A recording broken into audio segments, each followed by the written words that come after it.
दोस्तों नमस्कार। आपने देश के वित्त मंत्री को सुन लिया, आपने देश के प्रधानमंत्री को सुन लिया। आप जान गए कि इस देश के भीतर में मिडिल क्लास कितना मायने रखता है। आप यह भी समझ गए कि महिलाओं की तादाद वोटरों के तौर पर किसी भी सत्ता के लिए इस दौर में कितनी महत्वपूर्ण हो चली है।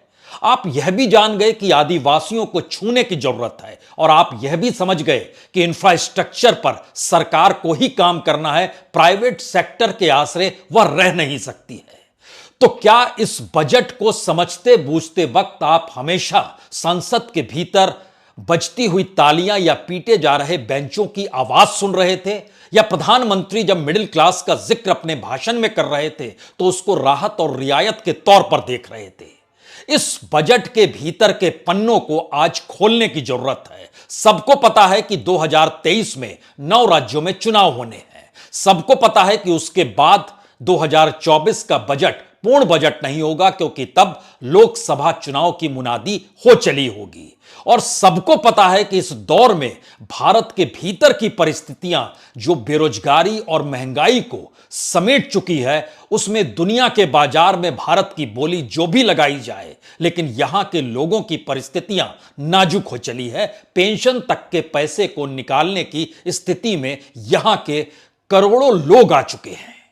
तो आज बजट के उन पन्नों को पढ़ने की कोशिश कीजिए जो बजट इस देश का है, या फिर वोटरों को लेकर एक समुदाय विशेष के इर्द गिर्द ताना बाना बुनने की सरकार ने सोची, या फिर एक परसेप्शन बनाने के लिए एक ऐसा परसेप्शन बन जाए जिससे लगे कि वही व्यक्ति और वही समुदाय सरकार के अनुकूल गीत गाने लगे। तो क्या टेलीविजन स्क्रीन पर रेंगते हुए चेहरे, उनकी कमाई, उनके द्वारा दिया जाने वाला टैक्स और मिडिल क्लास के इर्द गिर्द शहरी मिजाज का घुमड़ना, इन सारी परिस्थितियों में हो सकता है आपके जहन में कई बजट इस वक्त रेंग रहे हों कि एक वक्त तो जिक्र इस देश के भीतर में नेशनल इंफ्रास्ट्रक्चर पाइपलाइन का किया गया था, एक वक्त जिक्र इस देश के भीतर में कितनी यूनिवर्सिटीज बन जाएगी इसका किया गया था, एक वक्त जिक्र इस देश में कितनी स्मार्ट सिटियां बनती चली जाएंगी उसका जिक्र भी किया गया था। यानी पहला सवाल जो सरकार कहती है वो बीते बजट को लेकर अगर लागू नहीं हो पाता है तो मौजूदा वक्त में उसे लागू कराने की जिम्मेदारी कौन लेगा, या लागू ना हो लेकिन ऐलान हो जाए तो यह एक लोक लुभावन सोच होती है क्या? जी नहीं। इस देश का बजट पिछले बरस की तुलना में एजुकेशन के क्षेत्र में कम हो गया। जीडीपी को लेकर 2.64% जो इससे पहले बीते साल में बजट था वो घटकर 2.51% पर आ गया, यानी एजुकेशन का बजट कम हो रहा है। हेल्थ को लेकर जो चिंता इस देश के भीतर में कोविड काल के बाद से की गई 2.20% था, जो घटकर पहली बार 2% के नीचे भी आ गया, यानी 1.98%, वह भी कम हो गया। उसके बाद आइए इस देश के भीतर में एग्रीकल्चर के ऊपर होने वाला खर्च, यानी एग्रीकल्चर एक्सपेंडिचर को लेकर 3.84% जो पिछले बरस के बजट में था, इस बार वो कम होकर 3.20% पर आकर खड़ा हो गया, यानी यह भी कम हो गया। इस देश के ग्रामीण हिस्से में भारत की 65% आबादी रहती है, लेकिन उसका दूसरा सच यह है कि भारत के भीतर रहने वाले लोग लगभग 80% ग्रामीण भारत के स्ट्रक्चर, इंफ्रास्ट्रक्चर, वहां की खेती, वहां की डेयरी इंडस्ट्री या जो भी है उसी पर टिके हुए हैं। और उस रूरल डेवलपमेंट को लेकर पिछली बार 5.81% था, इस बार वो घटकर 5.29% आ गया। और इसके ठीक समानांतर वह मिडिल क्लास जो तालियां बजा रहा है, उसमें कभी भी सोचा नहीं कि जो वो कर्ज में डूबते चला जाता है, ईएमआई लगातार आरबीआई के रेपो रेट से बढ़ती चली जा रही है, उसमें रियायत सरकार क्यों नहीं देती है। और आरबीआई रेपो रेट लगातार बढ़ा रहा है। अमेरिका के फेडरल बैंक ने बढ़ाने का ऐलान की दिशा में वो बढ़ चुकी है, जो उसकी कमेंट्री नजर आ रही है। तो भारत में भी आरबीआई फिर रेपो रेट बढ़ाएगी, यानी ईएमआई फिर बढ़ेगी, यानी कोई राहत मिडिल क्लास को जो कर्ज लेता है उसको नहीं मिलेगी। उसके बाद इस दौर में किसी रिफॉर्म का जिक्र नहीं है, कोई ऐसा बड़ा रिफॉर्म जिसके जरिए इस देश की अर्थव्यवस्था को पटरी पर लाने की सोच पैदा हो जाए, ऐसा बिल्कुल नहीं है। अब यहां से आइए कि सरकार की इकोनॉमी की डामाडोल स्थिति में सरकार ने बीच में कई बार जिक्र किए सब्सिडी को लेकर और कहती थी हमारी इकोनॉमी तो इसलिए गड़बड़ा जाती है, हम सब्सिडी खूब देते हैं। और उसी के तहत 5 किलो अनाज का जिक्र था, तो खुले तौर पर आज बजट में इसका प्रावधान रखा गया। 12 महीने अगले मुफ्त में 5 किलो अनाज 80 करोड़ लोगों को दिया जाएगा और उस पर खर्चा आएगा 1,97,000 करोड़, यानी 1,97,000 करोड़। इस देश के भीतर में लोग खाद पर एक वक्त निर्भर हुआ करते थे, लेकिन यूक्रेन और रशिया युद्ध के बाद स्थिति खुले तौर पर सामने आ गई कि हम आत्मनिर्भर नहीं थे, हम सस्ते में खाद यानी फर्टिलाइजर भी मंगाते थे। और अब दुनिया के बाजार में जब वो कॉस्टली हो गया तो सरकार का अनुमान बहुत साफ है कि फर्टिलाइजर पे सब्सिडी 1,75,000 करोड़ की इस बार देने को वो तैयार है। और यहां ये समझ लीजिए, पिछली बार इससे कम देने को तैयार थी, लेकिन एग्रीकल्चर ने इस देश को बचाया हुआ है, तो जो सब्सिडी दी गई वह 1,80,000 करोड़ पार कर गई पिछले बरस, यानी हम फाइनेंशियल ईयर 23 का जिक्र कर रहे हैं, तो 24 में हम लोग कदम रख रहे हैं। इस परिस्थिति के बीच में जो जिक्र हुआ है वह उसको भी एट पार चला जाएगा, इससे इनकार नहीं कर सकते हैं, क्योंकि जिस दिन भारत की इकोनॉमी में एग्रीकल्चर माइनस हो जाएगा, यह देश की स्थिति नाजुक हो जाएगी। इसे सरकार बाखूबी जानती समझती है। तो फर्टिलाइजर में subsidy 1.75 lakh crore, food subsidy 1,97,000 lakh crore, petroleum में सब्सिडी 2,300 करोड़, और मनरेगा का जिक्र भी यहां जरूरी है, जिसमें आपको सबसे ज्यादा मजदूरों को आप काम देते हैं, लेकिन 100 दिन तो दूर है, आप 50 दिन भी नहीं दे पाते हैं। उसके लिए आपने बजट निर्धारित किया है 60,000 करोड़ का। इस 60,000 करोड़ में से जो एडमिनिस्ट्रेटिव खर्चा, इक्विपमेंट का खर्चा और बाकी खर्चा होता है, अगर आप उसको माइनस कर दीजिएगा तो यह 60 करोड़ एक झटके में खिसक के आपके सामने 42,000 करोड़ की शक्ल में आकर खड़ा हो जाएगा। और 42,000 करोड़ के जरिए कितने मजदूरों को आप 229 रुपए प्रतिदिन के हिसाब से पैसा देकर उनकी जिंदगी को चला सकते हैं, यह आप सोचिए। हम 100 दिन नहीं दे पाते हैं। महत्वपूर्ण बात तो यह भी है कि इस देश की इकोनॉमी बढ़ी है, लेकिन लोगों की परिस्थितियां नाजुक हुई है। और यह बजट उससे आंख मूंदने की दिशा में इसलिए बढ़ गया क्योंकि उसको बताना था कि हमारी इकोनॉमी बढ़ी है, तो हमारे यहां प्रति व्यक्ति आय 1,97,000 हो गई है। यानी मोदी सत्ता जब नहीं थी और जब आई उसके बाद से यह दुगनी हो गई। सरकार की बात मान लेते हैं कि इस देश में अगर वाकई प्रति व्यक्ति आय 1,97,000 सालाना आय हो जाए तो यह देश तो तर जाए, लेकिन वह तो इकोनॉमी और पॉपुलेशन के दायरे में होता है और असमानता बहुत है। असमानता के पैमाने को एक सेकंड के लिए आप समझ लीजिए। हमने अभी मनरेगा का जिक्र किया, जिसमें 229 दिन 229 रुपए दिए जाते हैं और एवरेज सरकार बताती है 48 डेज घर के हिसाब से। इन जनरल लोगों के हिसाब से आइएगा तो वो कम और हो जाता है और 27 दिन पर आकर टिक जाता है, तो फिर भी हम 48 डेज मान लेते हैं। सरकार 48 दिन काम देती है 229 रुपए के हिसाब से, यानी साल भर में कमाई सिर्फ 10,992 रुपए, यानी प्रति महीने कमाए 916 रुपए। यह है मनरेगा मजदूरों का सच। लेकिन हमारा प्रति व्यक्ति आय 1,97,000 और यहां पर आय हो रही है 10,992 रुपए। अगर उस दिशा में चले जाइएगा जो सरकार प्रति व्यक्ति आय बता रही है, तो उसमें तो कमाई प्रतिदिन की 540 रुपए होनी चाहिए। और इस देश की स्थिति में कितने लोग हर दिन 540 रुपए कमा पाते होंगे, तो असमानता का पैमाना कितना बड़ा है यह सिर्फ आप सोच सकते हैं। अब इसके बाद आइए जो हमारा अनऑर्गेनाइज सेक्टर है, उसकी एवरेज कमाई इस देश के भीतर में 7 से 8,000 रुपए है। 7 से 8,000 रुपए के एवरेज और दूसरी तरफ प्रति व्यक्ति आय की एवरेज के लिहाज से आप निकाल रहे हैं, तो यह जिस रूप में कई गुना ज्यादा मंथली 16,000 बनता है, यानी दुगने से ज्यादा की स्थिति में प्रति व्यक्ति आय कमाई और अनऑर्गेनाइज सेक्टर के दायरे में देश का 92% आ जाता है, जो रोजगार की दिशा में हाथ बढ़ाता है। यह अलग मसला है कि उसमें लगभग 29 करोड़ लोगों ने अब काम खोजना ही बंद कर दिया क्योंकि काम है ही नहीं। तो इस बजट के भीतर में जो आय है और जो परिस्थितियां हैं, दोनों दो दिशा में जाती है। लेकिन सरकार कह रही है तो मानिए, क्योंकि सरकार इस दौर में रोजगार पैदा नहीं कर पा रही है। वो कह रही है कि हम रोजगार के लिए लोगों को ट्रेनिंग देंगे, तो इसलिए हम 30 नेशनल स्किल सेंटर खोल देंगे। उसके बाद काम कैसे मिलेगा यह हम नहीं बता पाएंगे। हम यह भी नहीं बता पाएंगे कि जो 47 लाख स्टूडेंट्स को जो हम 3 साल के लिए स्टाइपेंड देने जा रहे हैं, वो स्टाइपेंड कितना होगा, कैसे होगा, और उसके जरिए उसकी कमाई होगी या जेब खर्च होगा। हमारी टीम ने निकाला, वो जेब खर्च की शक्ल में आपके सामने आएगा। जो 47 लाख छात्रों को 3 साल का स्टाइपेंड है, वह दरअसल आपकी जेब में लगभग 7,000 से ज्यादा नहीं आएगा। तो आप स्टाइपेंड के तौर पर अपने जेब खर्च को चला सकते हैं। मैक्सिमम है 7,000, वो और कम ही होगा। स्किल इंडिया नेशनल सेंटर 30 खोले जाएंगे। जो आर्टिफिशियल इंटेलिजेंस दुनिया उस पर काम कर रही है, और हम पहली बार हमने ऐलान किया कि हम 3 सेंटर खोलेंगे। चलिए, ऐलान तो हुआ, आपको अच्छा लगेगा, लेकिन इन सब के बीच 2-3 बातें और बहुत साफ हो जाए कि जो इस देश के भीतर मेडिकल कॉलेज 157 जिसका ऐलान किया गया था, उसके साथ हम नर्सिंग होम भी खोलने जा रहे हैं। लेकिन बात इससे बन नहीं रही है। अभी भी समझ में नहीं आ रहा है कि इस देश के सामने जो मुश्किल हालात थे, उसका निदान आप कैसे करेंगे, और लोगों के सामने जो मुश्किल परिस्थितियां हर दिन 2-4 हो रहे हैं, उस रास्ते को आप ठीक कैसे करेंगे। आपने अभी तक इसको बताया नहीं।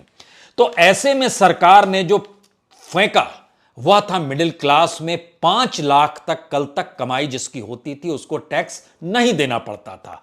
अब जो है 7 लाख के दायरे में ले आए। इस 7 लाख के दायरे का मतलब बहुत साफ है कि अगर आपकी कमाई 41,000 रुपए महीने है, और अगर आप उस 41,000 महीने और 58,000 महीने के बीच में हैं, तो आपको राहत और रियायत मिलेगी। हमारी टीम ने इस पर भी बड़ा शानदार काम किया। उसने बताया कि इस देश के भीतर में जिनको पैसा मिलता है ऑर्गेनाइज सेक्टर में 41,666 प्रति महीने, यानी वो 5 लाख के दायरे में आ गए, और जिनको मिलता है 58,333 जो 7 लाख के दायरे में आ गए। इसकी संख्या प्राइवेट और पब्लिक दोनों सेक्टर के भीतर जब आप मिला लीजिएगा, तो इनकी संख्या इस देश में लगभग 90 लाख है, जो सोशल सिक्योरिटी के साथ हैं। जो सोशल सिक्योरिटी यानी अनऑर्गेनाइज सेक्टर में है, उनका जिक्र यहां नहीं हो रहा है। तो 90 लाख लोगों को यह राहत मिल गई, जो इस दायरे के भीतर में आकर खड़े हो गए। और इन टोटल में इस देश के भीतर में जो टैक्स पेयर है, वो लगभग 5 करोड़ से ज्यादा का है। बाकियों की रियायत चंद पैसे के आधार पर मान लीजिए चल रही है, लेकिन इसके ठीक समानांतर जो भारत के भीतर में लगभग 58 करोड़ लोग हैं जो रोजगार के क्षेत्र से जुड़ना चाहते हैं, जुड़े हुए हैं, रोजगार चाहते हैं, और पहली बार भारत में लगभग हायर एजुकेशन की दिशा में 4 करोड़ बच्चों का एनरोलमेंट हुआ है। अब आप कल्पना कीजिए कि हमने रोजगार देने का कोई वादा नहीं किया। हम कह रहे हैं कि हम आपको ट्रेन करेंगे, चीजों को आगे बढ़ाएंगे, स्थिति ले आएंगे, लेकिन हमने एजुकेशन बजट कम कर दिया। हम बता रहे हैं कि इस देश के भीतर में हेल्थ इंफ्रास्ट्रक्चर को डेवलप करेंगे, लेकिन हमने हेल्थ का घटा दिया, हमने एग्रीकल्चर का बजट कम कर दिया, हमने रूरल डेवलपमेंट का बजट कम कर दिया। और इस परिस्थिति के भीतर जो सबसे महत्वपूर्ण स्थिति इस दिशा में जाती है कि पहली बार सरकार ने यह मान लिया कि प्राइवेट सेक्टर के आसरे अब इस देश की इकोनॉमी नहीं चल सकती है, क्योंकि प्राइवेट सेक्टर अपनी जेब भरता है, और प्राइवेट सेक्टर भरोसे और उम्मीद को सिर्फ जगाए रखता है, काम नहीं करता है। तो पहली बार जो कैपेक्स है वो 10 लाख करोड़ का कर दिया गया। इस कैपेक्स का मतलब बहुत साफ है कि सरकार अब अपनी पूंजी के जरिए इस देश के भीतर के इंफ्रास्ट्रक्चर को डेवलप करेगी। यह सरकार को करना है। ठीक इसी तरीके से सरकार ने प्रधानमंत्री आवास योजना में भी बढ़ोतरी की।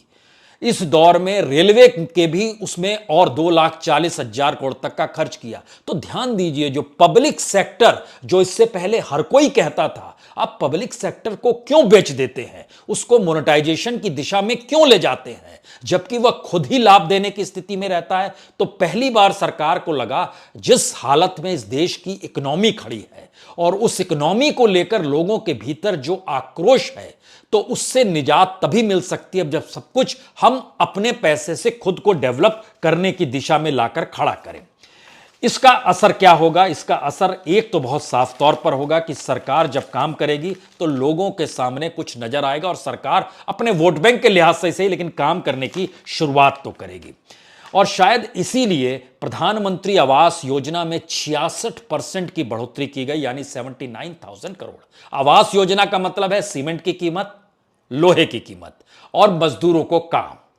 जो कैपेक्स बढ़ाया गया है उसका मतलब बहुत साफ है कि सरकार इंफ्रास्ट्रक्चर की दिशा में जाएगी। 75,000 करोड़ ट्रांसपोर्ट इंफ्रास्ट्रक्चर पर जिक्र हो रहा है, रेलवे में 2,40,000 करोड़ का हो रहा है, ई कॉमर्स में 7,000 करोड़ का हो रहा है, नेशनल ग्रीन हाइड्रोजन 5 MMT 2030 तक बनाना है, उसके लिए 1,97,000 करोड़ का जिक्र है, ऊर्जा की सुरक्षा के लिए 35,000 करोड़ का जिक्र है। हम इन बातों को सिर्फ इसलिए आपसे कह रहे हैं कि जब आप इन आंकड़ों को देखते हैं तो चौंधियाइए मत, इसके भीतर के उस सच को समझिए जहां पर इस देश में एमएसएमई क्यों फेल हो गया। और पहली बार सरकार ने महसूस किया, अच्छा ऐसी नाजुक स्थिति है कि एमएसएमई के भीतर लगभग 4 लाख से भी कम की जो नकदी वाले हैं वह डूब चुके हैं। तो उन्होंने बोला, अच्छा हम आपको 5% से कम जिनकी नकदी है इस पूरे दायरे में, उनको हम राहत और रियायत देते हैं, यानी 4 लाख से कम तक की राहत आपको मिल जाएगी। यह इस देश के एमएसएमई का हाल है। और जिनका टर्नओवर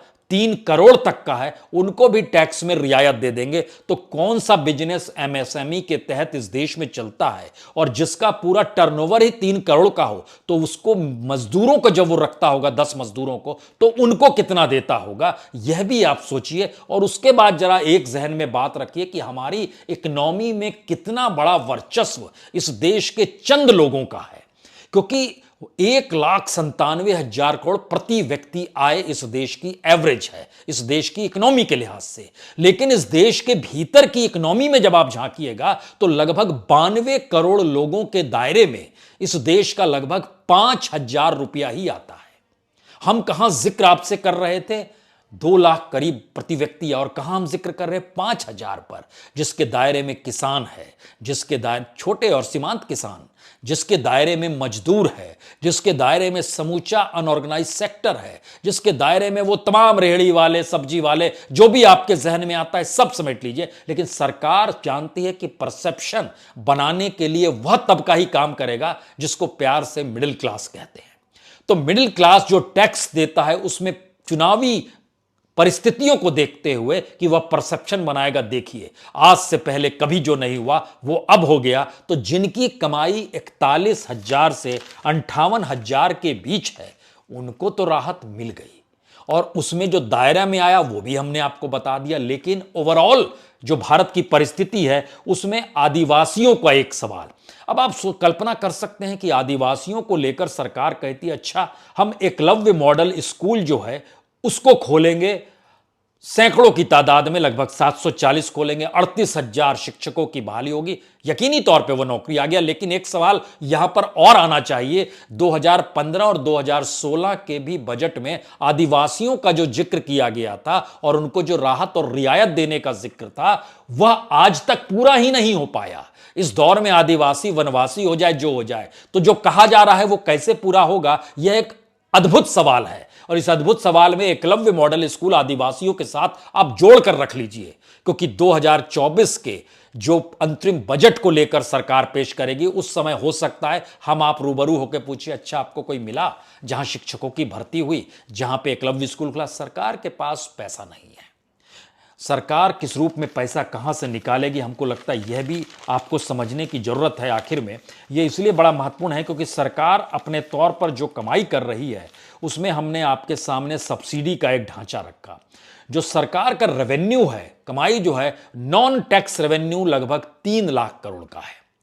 डिफेंस पे सरकार लगभग 4,33,000 करोड़ कर रही है। पेंशन पे खर्च 2,34,000 करोड़ का हो जाता है। राजस्व से आए लगभग 36,32,000 करोड़ सरकार अनुमान बताया जा रहा है। जो कैपिटल आय अनुमान है वो लगभग 18,82,000 करोड़ की है।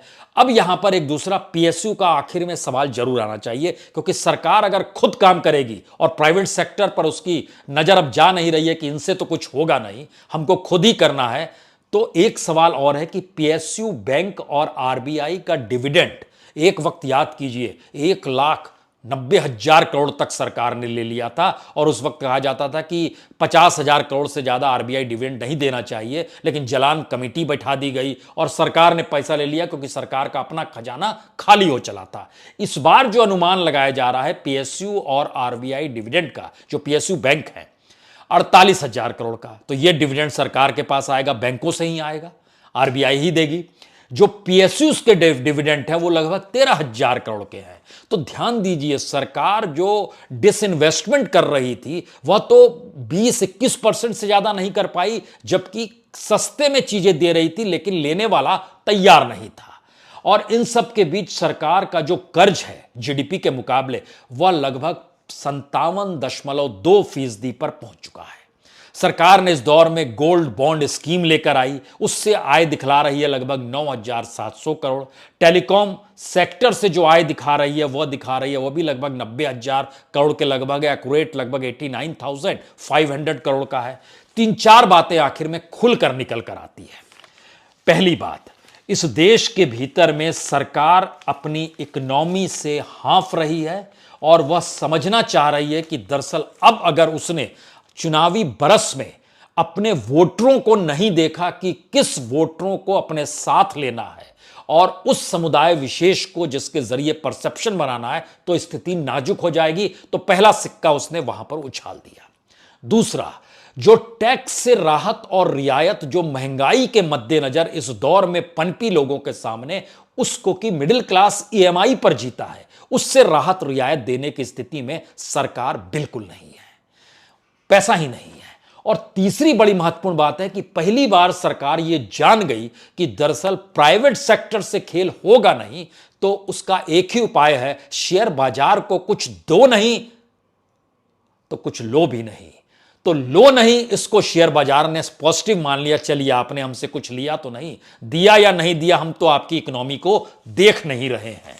तो लब्बो लुबाब यही है कि इस बजट के भीतर पहली बार इस देश के बेसिक स्ट्रक्चर, हम उसमें आज कोर सेक्टर का जिक्र नहीं कर रहे हैं, मैन्युफैक्चरिंग सेक्टर का जिक्र नहीं कर रहे हैं, हम तो एक बेस का जिक्र कर रहे हैं कि इस देश में एजुकेशन, हेल्थ, रूरल इंडिया और उसके साथ जो प्रोसेस में लोग आगे बढ़े और कैसे काम पाए, इस पर सरकार ने आंखें मूंदी, बजट कम किया और नए बजट के उस चेहरे को रखा जो परसेप्शन के लिहाज से हर किसी को प्रभावित करे। बजट पर एक आखिरी कमेंट यह है कि ध्यान दीजिए, पहली बार प्रधानमंत्री ने 9 बरस में मिडिल क्लास का जिक्र किया है, क्योंकि मिडिल क्लास को रियायत दी गई है।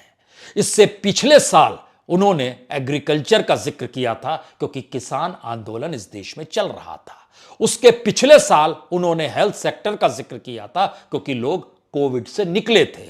उससे पिछले साल प्रधानमंत्री ने मैन्युफैक्चरिंग सेक्टर का जिक्र किया था, क्योंकि भारत में मैन्युफैक्चरिंग सेक्टर डामाडोल होकर नीचे चला गया था। उसके पिछले साल व्यापारियों का जिक्र किया था, क्योंकि जीएसटी वसूलना था और जीएसटी को गब्बर सिंह टैक्स कांग्रेस कह रही थी। उसके पिछले साल ब्लैक मनी का जिक्र था, क्योंकि नोटबंदी आई थी। और उसके पिछले साल इस देश को सुंदर, स्मार्ट, शानदार बनाने का जिक्र था, क्योंकि सत्ता नई नवेली थी, वह सोच रही थी। तो उससे लेकर यहां तक की परिस्थिति में सरकार ने जो कहा, सुन जरूर लीजिए, समझने की कोशिश कीजिएगा तो उलझ जाइएगा। हम आपके सामने कुछ देर के बाद इस देश के शेयर बाजार का कच्चा चिट्ठा भी रखेंगे। बहुत बहुत शुक्रिया, बहुत बहुत शुक्रिया।